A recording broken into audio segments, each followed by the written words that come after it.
Hi everyone, it's John Hill, CEO for TechSage Solutions, right here on the strategic planning deck again. Cheers.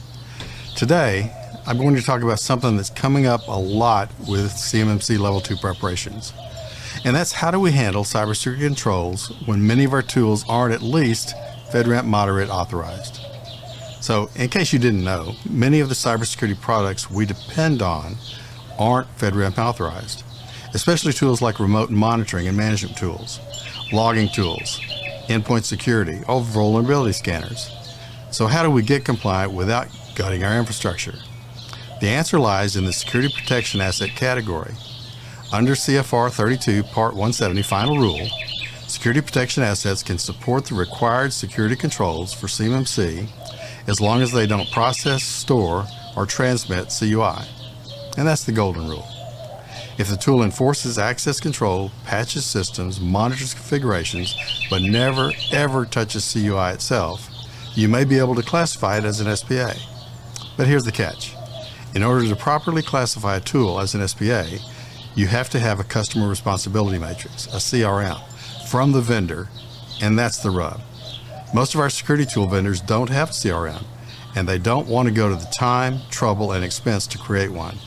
So it's taken me a lot of convincing to get that done. I've already had a lot of meetings with our vendors, and we'll have many more before I can hopefully convince them that it's in their best interest to create one. Because without it, they miss the opportunity to get business from roughly 80,000 members of the defense industrial base.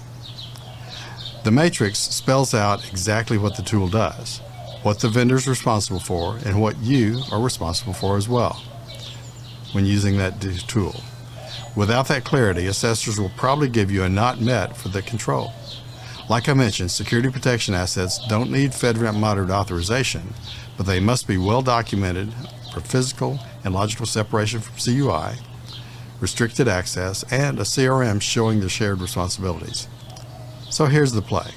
When you build your SSP, your system security plan, clearly identify your security protection assets, attach the customer responsibility matrix, and document exactly how you're managing your side of the risk. That way, when the assessor asks, well, why are you using this tool? It doesn't have a FedRAMP Moderate authorization, as some of them will. You'll have a clear, confident, and hopefully bulletproof answer that keeps you aligned with CMMC, NIST 800-171, and CFR 32 Part 170. Do you have any questions about cybersecurity, compliance, or other IT-related issues? If you'd like to schedule a short, free consultation with me to discuss your business, please go to www.techsagesolutions.com. Let's talk soon. Until then, stay safe and try to avoid cybersecurity risk. Thanks for joining me today for my thoughts from the deck. If you found it useful, please feel free to share it with your friends.